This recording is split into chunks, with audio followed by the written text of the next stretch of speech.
బహుజన రాజ్యాధికార సాధన అంబేద్కర్ కు అందించే నిజమైన నివాళి అని, అది సాధించే వరకు డీఎస్పీ ఉద్యమిస్తుందని దళిత శక్తి ప్రోగ్రాం రాష్ట్ర ఉపాధ్యక్షుడు అగ్గి మల్లార గణేష్ మహారాజు అన్నారు. రాజ్యాంగ నిర్మాత డాక్టర్ జయంతిని పురస్కరించుకొని డీఎస్పీ ఆధ్వర్యంలో భారీ బైక్ ర్యాలీ నిర్వహించారు.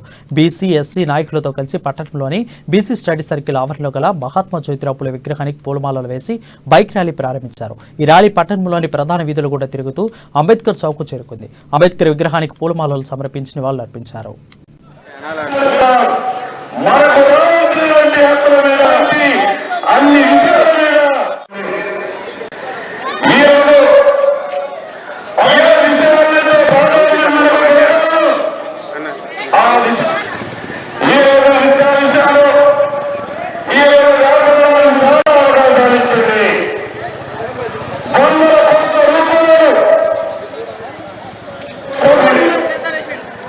Right.